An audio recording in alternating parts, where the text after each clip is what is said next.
Teman-teman, perkenalkan nama saya Rani Sugianto dengan NIM 27023218955. Jadi di kesempatan kali ini, saya dan teman-teman saya akan mempresentasikan tentang apa itu feminisme. Secara definisi, feminisme adalah sebuah gerakan perempuan yang menuntut emansipasi atau kesamaan dan keadilan hak dengan pria. Feminisme tidak seperti pandangan atau pemahaman lainnya. Feminisme tidak berasal dari sebuah teori atau konsep yang didasarkan atas formula teori tunggal. Itu sebabnya tidak ada abstraksi pengertian secara spesifik atas pengaplikasian feminisme bagi seluruh perempuan di sepanjang masa. Pengertian feminisme itu sendiri menurut Najma dan Khotimah Saida dalam bukunya yang berjudul Revisi Politik Perempuan menyebutkan bahwa feminisme adalah suatu kesadaran akan peminasan dan eksploitasi terhadap perempuan yang terjadi baik dalam keluarga, tempat kerja, maupun di masyarakat, serta adanya tindakan sadar akan laki-laki maupun perempuan untuk mengubah keadaan tersebut secara leksikal. Feminisme adalah gerakan yang menuntut persamaan hak sepenuhnya antara kaum perempuan dan laki-laki. Feminisme dapat berubah dikarenakan oleh pemahaman atau pandangan para feminis yang didasarkan atas realita secara historis dan budaya, serta kesadaran persepsi atas perilaku. Bahkan di antara perempuan dengan jenis-jenis yang hampir mirip terhadap perbedaan pendapat dan perdebatan mengenai pemikiran feminis, sebagian didasarkan atas dasar, misalnya akar kebudayaan, patriarki, dan didominasi laki-laki.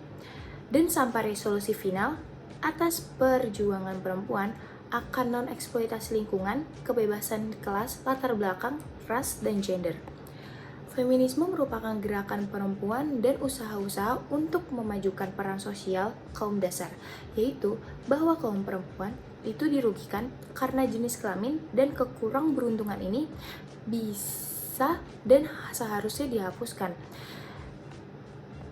Tema dari gerakan dan paham ini adalah mengenai pembagian antara yang public dan yang private, tentang patriarki, masalah seks dan gender, serta tentang masalah kesetaraan dan pembedaan. Kemudian ada materi mengenai gender dalam hubungan internasional, yakni gagasan tentang gender telah membentuk kajian keamanan internasional dengan memperluas cakupan disiplin ilmu tersebut lebih dari sekedar fokus pada keamanan, kekerasan fisik, dan menyoroti pentingnya interseksionalitas, kekerasan struktural, dan perdamaian positif. Teori feminisme dalam ilmu hubungan internasional. Ilmu hubungan internasional merupakan studi yang tidak terpengaruh oleh masuknya ide gender. Ilmu ini membahas masalah yang dianggap sebagai high politik, sedangkan feminisme membahas masalah gender yang dianggap sebagai low politik. Para sarjana hubungan internasional menganggap masalah gender sebagai masalah intranasional dan tidak berkaitan dengan hubungan internasional. Hubungan internasional merupakan ilmu yang netral terhadap gender, sama aja bagi laki-laki atau perempuan, karena itu proses-proses internasional dianggap tidak dipengaruhi peran dan posisi perempuan dalam masyarakat ataupun posisi relatif perempuan terhadap laki-laki. Apalagi lembaga-lembaga high politik department, luar negeri, dan pertahanan didominasi laki-laki. Akan tetapi, memasuki tahun 1980-an, para teoritisi perempuan mulai mempertanyakan bias gender dalam hubungan internasional. Hal ini merupakan hasil dari perancangan Dekade Perempuan PPB pada tahun 1976 sampai 1985. Dan para ahli perempuan mulai menyadari bahwa hubungan internasional berpengaruh pada gender karena memiliki pengaruh yang berbeda antara laki-laki dan perempuan. Jadilah mereka tertarik untuk menganalisa hubungan antara gender dan hubungan internasional. Mereka tertarik pada pengungkapan peran, nilai-nilai, dan isu gender, serta menganalisa akibat-akibat dari proses hubungan internasional dari perspektif gender. Intrusi feminisme dalam ilmu hubungan internasional terjadi ketika buku Bananas, Beaches, and Best Making Feminist Sense of International Politics pada tahun 1989 yang dibuat oleh Cynthia Enloe. Dalam buku ini Enloe mengemukakan bahwa gender merupakan masalah penting di dunia, tetapi tidak ditemukan dalam hubungan internasional. Ia menunjukkan bagaimana posisi perempuan itu disubordinasikan dalam banyak hal, terutama dalam tatanan ekonomi global.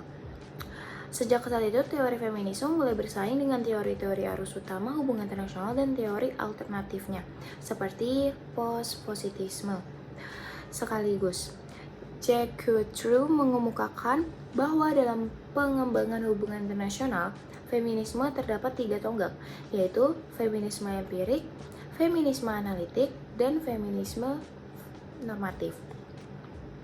Feminisme empirik berfokus pada perempuan dan gender sebagai dimensi empirik hubungan internasional. Kaum feminis menentang isi hubungan internasional yang menjadikan pengalaman dan kehidupan perempuan berada di luar studi ini. Feminisme empirik mengoreksi ketidakpekaan gender ini karena terdapat kesalah-asumsian yang menyatakan bahwa pengalaman laki-laki bisa berlaku bagi laki-laki dan perempuan juga. Karena pengaruh Enlow, feminis generasi pertama ini lebih menyoroti ketimpangan antara laki-laki dan perempuan pada level global. Sementara feminisme analitik berusaha untuk mendeskonstruksi teori-teori hubungan internasional yang bias gender. Feminisme ini menggunakan gender sebagai kategori teoretik untuk menyikapkan bias gender ilmu hubungan internasional, sehingga nantinya pemahaman akan hubungan internasional menjadi akurat dan komprehensif. Mereka menganalisa bias gender ini pada 2 konsep utama HI, yaitu power dan security.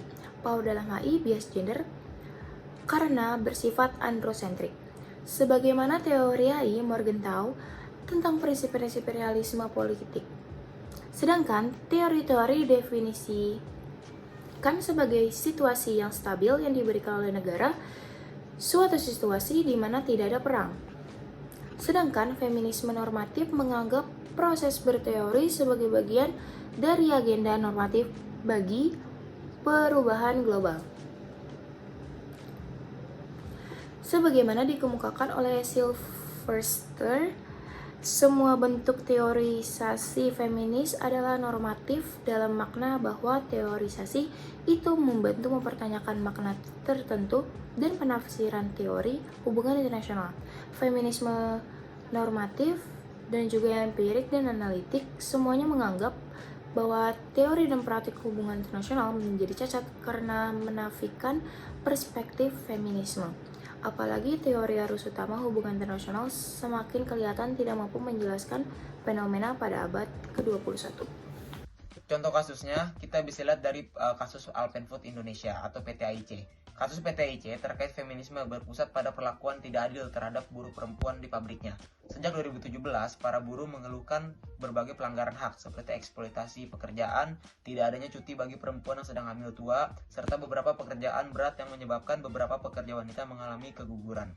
PT-AIC tidak responsif terhadap kebutuhan khusus buruh perempuan seperti cuti hamil dan jam kerja yang fleksibel, yang berujung pada aksi mogok kerja dan protes massal. Untuk kesimpulannya, teori feminisme adalah alat yang sangat penting untuk memahami dan menentang ketidaksetaraan gender.